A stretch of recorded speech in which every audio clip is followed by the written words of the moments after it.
Hi everybody, my name is Purity Memo for those of you who are new to this channel, and I'm going to tell you some of the things that actually surprised me when I arrived in Australia. I've been here since 2017, and I'm originally from Kenya.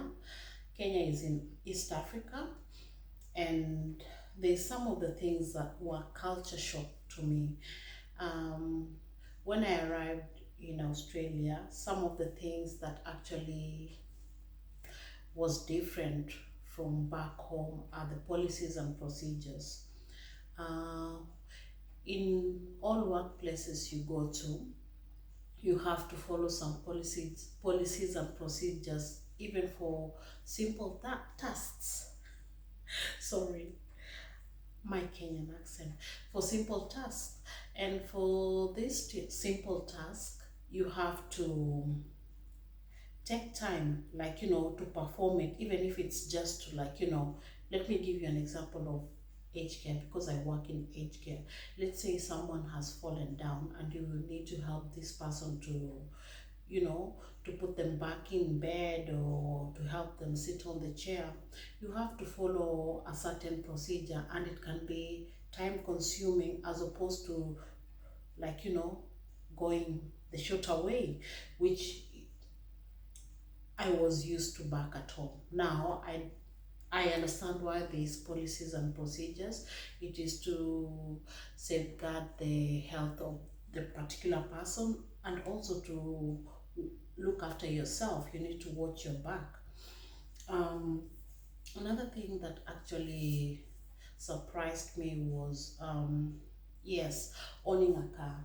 Owning a car in Kenya is such a big deal. Here in Australia, it's not a big deal. It's just an essential, thing that you own, so that it gets you from point A to point B. So that is something that also surprised me, because I wasn't used to back home, because owning a car is such a big deal, because not everybody has a car. But here, if you don't have a car, people will be questioning, why don't you have a car? How do you manage to work? You know. Um, Another thing I'm going to mention is the nude beaches. When I arrived, a friend of mine was like, "Hey, Purity, I don't think you know this, but there's this kind of beaches in Australia." And I was like, "Really?" I want to go and see. And this friend of mine offered to take me there. So we went.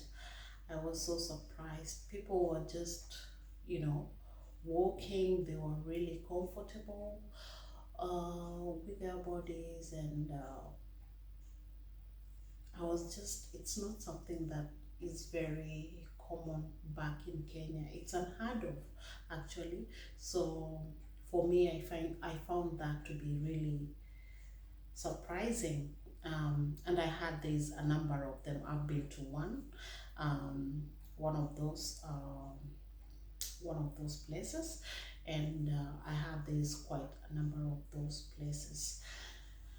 Another thing that I'm going to mention is the sense of humor.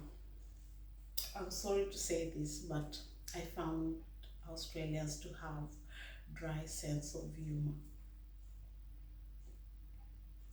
I remember when I went to the bank, when I first arrived in Kenya, I went to open my account, and this teller was really jovial and, throwing jokes here and there. But to me, despite the fact that the accent was actually different, I found the jokes to be really, really dry. The whole scenario ended up being awkward, because I didn't know when to laugh, because I didn't know when the joke is beginning and when it's ending. I didn't even get the inner meaning of the joke. Yes, and one of the Another thing that you need to watch out for is that actually surprised me was um, the splitting of the bill. If you go on a date, you need to discuss with the person if you're going, who is going to pay. That's one of the things you need to discuss with the person, which is very uncommon in Kenya. In Kenya, if you go on a date, most of the time it's actually the guy who is going to pay. But here in Australia, actually you need to discuss with the guy, or else you'll be embarrassed as a lady. Um, you need to check if you're going to split the bill, if the person is going to pay, so that you know. Mm, Another thing that shocked me is Australians are very chilled when it comes to dressing. Um, they Let me give you an example. In Kenya, if you go maybe on a date or to an event, you really dress up. You apply makeup. You you put you know you dress really nicely. You make your hair, nice shoes. Here in Australia, is the culture is very different. Um, You'll find someone going to a special event with just a simple t-shirt, shorts, and some sandals, which is very uncommon in Kenya. Very, it's not really common. Yeah. Um, One of the other thing that was surprising with me was the noise. Like, when it reaches a certain time of night, you're not allowed to party, not unless you have either a permit or you have informed your neighbors, and you also need to keep it not too, you know, not too loud, or else they'll call police on you. So it has happened to me and my friend a few times. So the police will come and say, hey, the neighbors are complaining about the noise, you need to keep it low, or else the party ends. So yeah, so you need to be careful about that. Mm, Another thing I was surprised is that Australia can really get hot.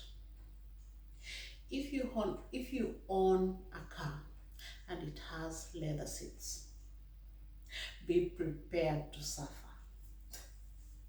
Be prepared to suffer during summer, because you'll need to carry a blanket with you and put on the chair before you sit down. It is really hot.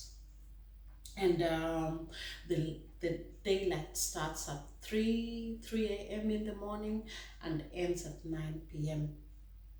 at night. So the days are longer and the nights are shorter. So you need to set your alarm, or else you'll get late going to go to work, or you'll be early and you'll get to work at maybe 3 o'clock. Another thing I was surprised is that Australians enjoy nature a lot. Um, if you Let me give you an example. For me, the first my my in something that I'm if you ask me for something that I enjoy, the first thing that will camping will not be the first thing that comes to my mind. I'll choose maybe to party or to go to a club or something of the sort. But Australians love picnic and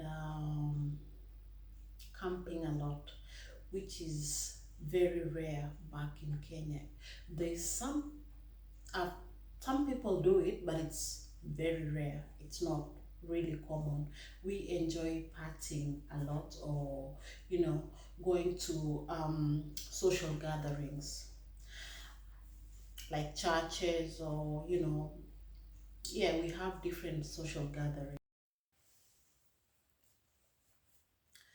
So guys, let's meet next time. I'm a little bit sleepy. It's night time. So until next time, let's meet again.